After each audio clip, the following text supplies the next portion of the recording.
Mà bé mình chạy tới nó không chạy lo. Bé là họ chạy nó ít chồng mà cứ tiếp hơn hả đà. Trẻ ong nữa. Nó trẻ con. Nó trẻ ong nữa. Đo đâu mà nó. Nó trẻ ong nữa. Cái gì mà có cái liền quay rồi vậy? cuối là quay ha. Cái kho không đầy à? Ít chồng mà cứ tiếp không như sợ đà. Mình phải liền quay chứ. Ngon lên ban. Ủa gì thế rồi? Mùa hơi. Thôi chở. Nói cho thế. Đâu đâu chị ơi. Đâu này, cái đây. Có cùng bát chơi. Cái mong lung nanh nó phải to xia. Mua được tôi ha. Nói gì? Cùng bát chơi.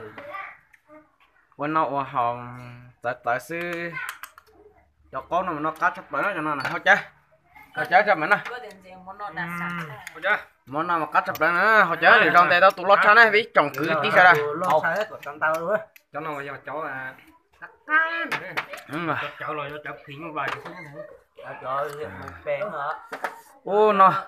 Cho anh gì mất chừng á. Mà. Đi. Cái diễm ngu, diễm bén. Có sắp tới.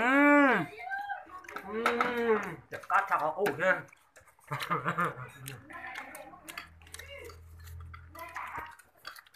Trời ơi. Đâu à? Cháu à, chứ chỉ tao gì à? Cá thì tiền á, mày bông. Tôi lực khởi tàu.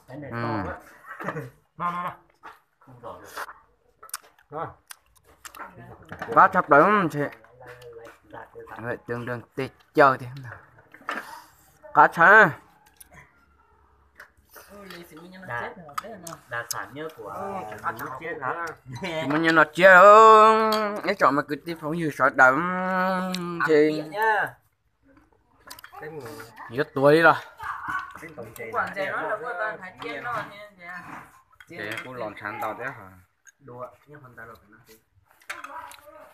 Mà nó chỉ là nó đi cô giờ tiền đặc sản cơ nó ta mà nó đi nó trẻ ốc. Thế là tôi đèn chè. Nó trẻ ốc ơi. Nó tội lắm chứ. Khi số đơn nè. Để tao có được phần này. Nó chết đi. Rồi. cái thằng tao mua xì cái thằng ba hồi lửa tên nó mua xì Sao nó đây? là thằng cào cay. Anh dùng một chọn nó chết thôi. chỉ ta trọng. Cái sau này. Cái này nó xoáy cái lửa đúng không? Ủa, tủa nó đấy. Dạ. Cái sao thế? Lũ nâng chỉ sống cầu trong bia thiệt trắng nhiệt thiệt bê trắng đi trâu kế lò gì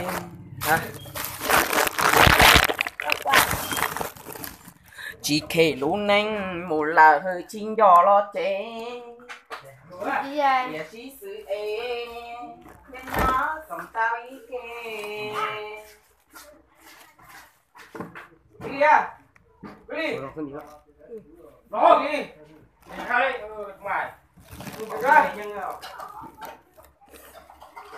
liệt là phi có oan anh theo lý trí hậu Mấy lúc ấy Để muốn đi cái đó dương. đi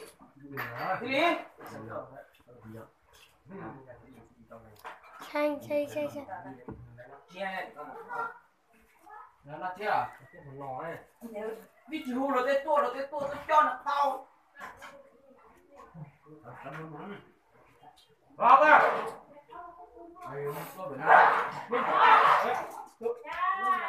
Rồi. Chào này.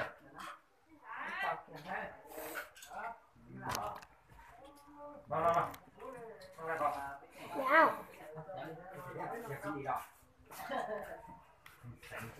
Bắt chân nó. Nó chơi bỏ. Đánh thôi.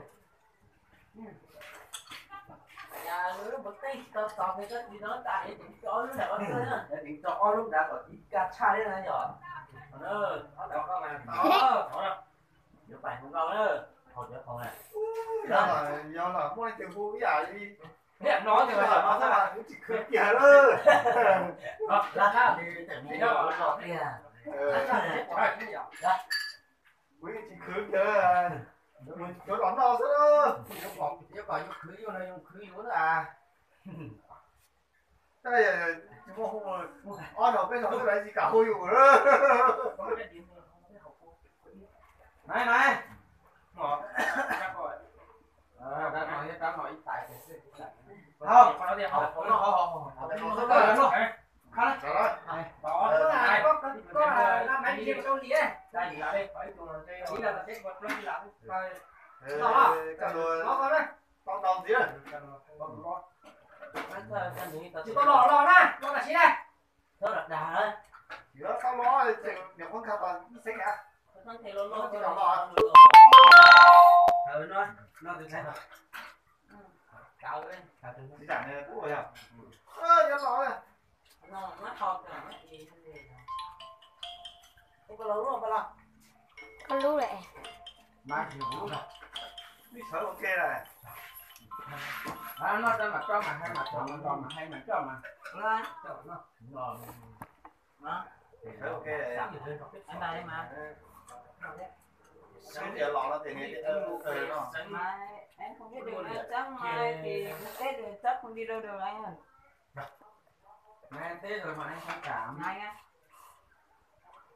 Anh sinh à? có được một gió gì á Dạ.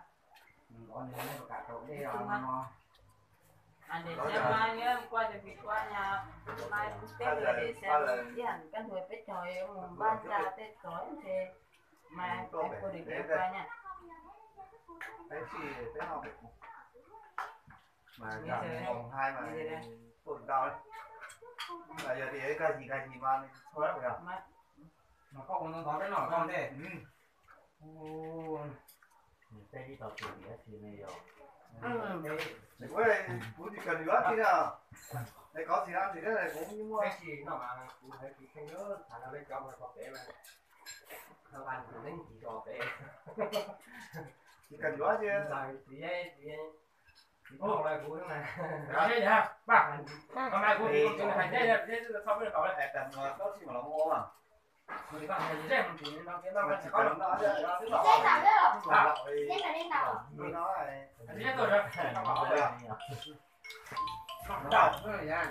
nó bảo rồi đừng thì mấy ăn nó mà xuống thân cơ Em không có. Đón nồi giờ sợ cái này sợ đón nồi. Gắn lẩu đấy.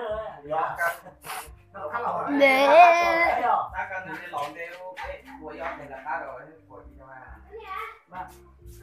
không thêm làm nhiều đâu để một phát và hai phát đi làm lúc khác đi và cái một quả giống là cái một cái đầu bắn chứ Không phải một quan hay luôn đâu nè. không cho một phát hay luôn đâu Hết. đông không được thế thì phải nhặt Nó vừa lắm cái vụ trộn lót thì. Đó. có thể thay tại vì những cái phần đại ta thằng cái lúc nó một quá phải Chồng đầu cá hai con. Ăn không rõ. Cảm ơn anh sống khó. Đồ rong ăn đây rồi. Nó nó mà ấy nó ngồi chả có nghe khó to rồi mà